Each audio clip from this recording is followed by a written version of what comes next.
नमस्ते मित्रों, प्रणाम। मैं हंसराज चौधरी, संस्थापक श्री नवग्रह आश्रम सेवा संस्थान मोतीपुर खेड़ा की ओर से आप सभी लोगों का हृदय से स्वागत करता हूं, प्रणाम करता हूं और भगवान धन्वंतरी का धन्यवाद करता हूं कि किडनी रोगियों को जो अप्रत्याशित शब्द काम में ले रहा हूं, इतना जबरदस्त लाभ जो हो रहा है पिछले 4-5 महीने से। हमने जब से पहले भी मैंने एक वीडियो डाला था कि हमने कुछ नए घटक और मिलाए हैं, कुछ नई औषधियाँ, वनौषधियाँ जो उनके पत्ते और उनके छाल और इस तरीके की 4-5 औषधियाँ हमने उसमें और मिलाई है किडनी की दवाई में, तो उससे बहुत ज़्यादा लाभ आप लोगों को हो रहा है। परंतु आज जो मैं वीडियो जिस विषय पे आप लोगों को बताना चाह रहा हूँ वो ये है कि किडनी रोगी अपनी सब्जी कैसे बनाए। हरी सब्जी जो किडनी के रोगी हैं जिनको जो हम अलाउ करते हैं वो कौन कौन सी सब्जियां हैं और उसको बनाना कैसे है। मेजर इशू ये है कि उसको कैसे बनाना। मतलब सब्जियों के नाम तो आपको भी याद हो गए होंगे, मैं और दोहरा देता हूं कि किडनी रोगी के लिए जितनी कम मात्रा में शरीर में सॉल्ट जाएंगे, केमिकल जाएगा, मतलब जितना केमिकल से दूर रहेगा रोगी उतना जल्दी उसको बेनिफिट होगा।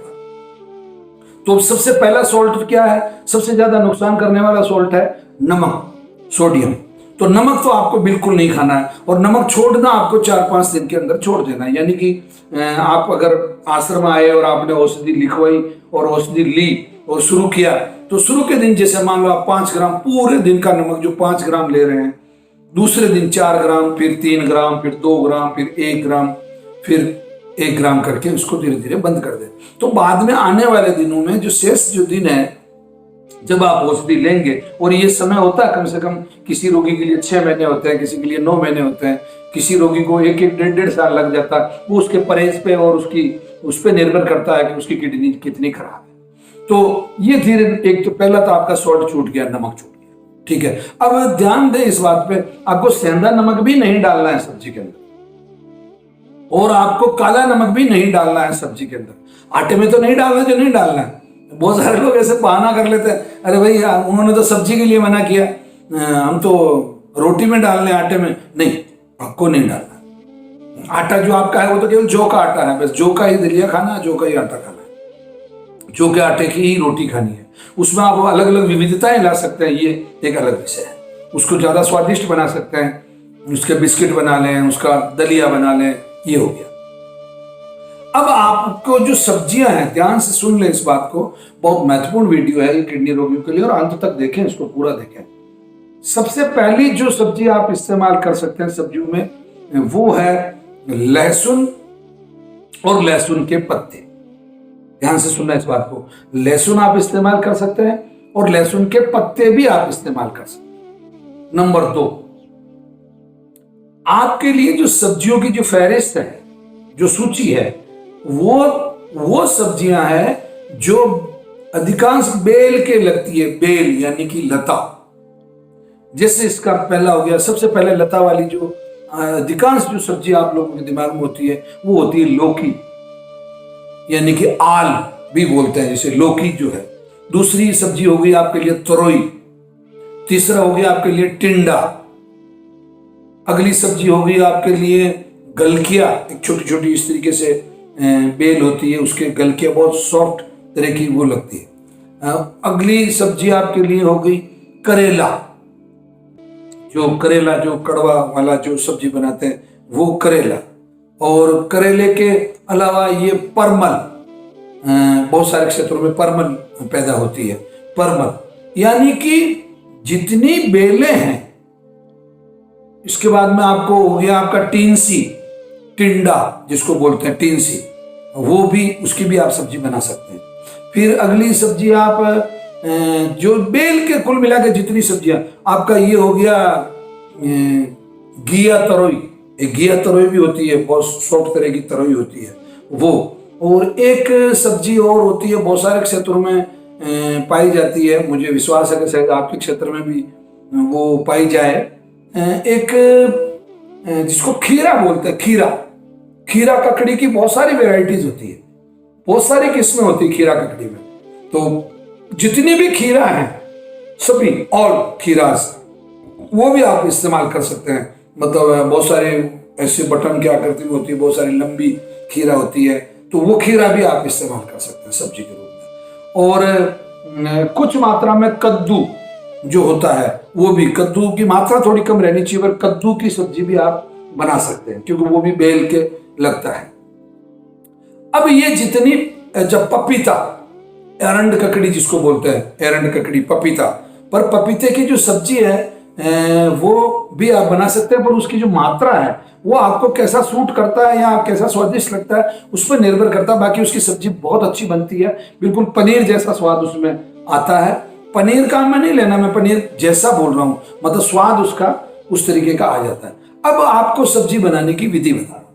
आपको करना क्या है, ये जितनी भी प्रकार की सब्जियां मैंने बोली है, बेल वाली जो बेल के लताओं के लगती है, प्लस लहसुन आप इस्तेमाल कर सकते हैं, जीरा आप उसमें थोड़ा बहुत मात्रा में इस्तेमाल कर सकते हैं, मामूली मात्रा में आप राई का छौंक उसमें इस्तेमाल कर सकते हैं, आधा प्याज, मतलब एक रोगी के लिए एक समय का आधा प्याज केवल, वो आप छौंक के रूप में भी इस्तेमाल कर सकते हैं, या सब्जी के अंदर भी उसको आप डाल सकते हैं। ये मतलब आपका बहुत ज्यादा तेज मसाले आपको इस्तेमाल नहीं करने हैं। पूरी सब्जी में एक दो काली मिर्च अगर आप डाल लें तो कोई बुरा नहीं है, बाकी इससे ज्यादा, और आधा लौंग, आधा केवल हाफ लौंग अगर आप इसमें सब्जी में डाल दें। तेल जो आप इस्तेमाल करेंगे वो तेल कच्ची घानी का होगा। कच्ची घानी मतलब लोकल, जो आपका आपके क्षेत्र में जो भी तेल की फसल पैदा होती है उसको आपको घानी में, कोल्हू में निकलवा लेना है। आजकल गली मोहल्ले में, शहर में सभी जगह बहुत सारे कोल्हू मिल जाते हैं।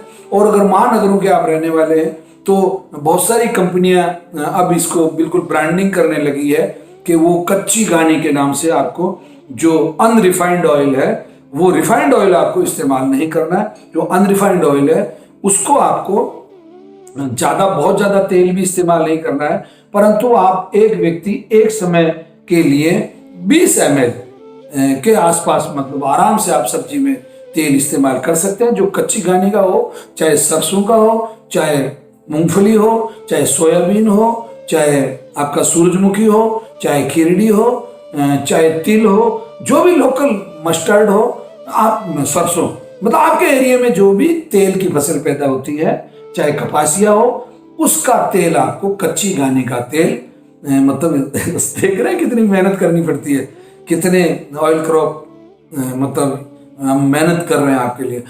मैं जितनी मेहनत कर रहा हूं उसकी आधी मेहनत आप कर लीजिए, बिल्कुल किडनी रोगी ठीक हो जाएगा, मुझे पूरा विश्वास है इस मामले में।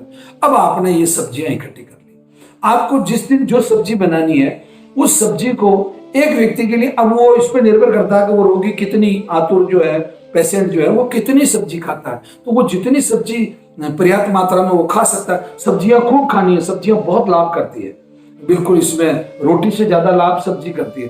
तो वो जो सब्जी, जिस 2-3 सब्जियां कभी मिक्स कर लें, कभी 4-5 मिक्स कर लें, कभी अकेली सब्जी बना लें, वो कोई बड़ा विषय नहीं। कुल मिला के जैसे मान लो 200 ग्राम सब्जी आप खा सकते हैं, तो 200 ग्राम सब्जी के बड़े बड़े टुकड़े कर लीजिए। मतलब बड़े बड़े टुकड़े से मतलब आप जिस साइज के सब्जी आप खाते हैं उससे थोड़ा बड़ा, उससे हल्का सा बड़ा वो टुकड़े कर लीजिए। और आप 1 लीटर पानी को उबाल लीजिए। पानी उबाल लिया, उबल गया, उबलते हुए पानी में वो सब्जी के टुकड़े डाल दीजिए और उसको बिना ढके, उसके ऊपर आपको कवर नहीं रखना, कैप नहीं रखनी, उसको रख दीजिए और 10-15 मिनट के लिए उसको रखा रहने दीजिए। वो जितना उसके अंदर कैल्शियम, मैग्नीशियम, सोडियम, जितना टॉक्सिक्स हैं, जितने ये केमिकल हैं या सॉल्ट है, वो सब पानी में आ जाएंगे ऑस्मोसिस क्रिया की वजह से। और वो फिर बाद में उस सब्जी के जो टुकड़े हैं उनको आप बाहर निकाल दीजिए और वो जो पानी है जिसमें आपने सब्जी डाली थी उस पानी को फेंक दीजिए। यानी कि आपने सब्जियों में से 80% केमिकल आपने बाहर निकाल दिया, आपका केमिकल लेस हो गई वो सब्जियां। अब उस सब्जी को अब अपना जिस तरीके से छौंक लगाते हैं उस तरीके से छौंक लगा लें। हरी मिर्च ज्यादा इस्तेमाल करें, लाल मिर्च कम इस्तेमाल करें, स्वाद के अनुसार थोड़ी बहुत आप लाल मिर्च इस्तेमाल कर लें, परंतु आदत में धीरे धीरे उसको हरी मिर्च को प्राथमिकता दें तो आपके लिए ज्यादा लाभप्रद होगा। और ऐसा मतलब नहीं हरी मिर्च कह रहा हूं तो केवल हरी मिर्च की सब्जी ही बना के आप खाने लग जाए, ऐसी गलती भी आप ना करें। और हरी मिर्च, लाल मिर्च चूंकि नुकसान करती है अधिक, तो वो लें आप। उसमें लहसुन अच्छे से इस्तेमाल करें, कोई तकलीफ नहीं, लहसुन आपको किडनी में लाभ ही करेगा, नुकसान नहीं करेगा। और उसके साथ में आप ये जब सब्जी बन गई तो जौ की रोटी के साथ में आपको सब्जी खानी है, या जौ के दलिए के साथ में आपको सब्जी खानी है।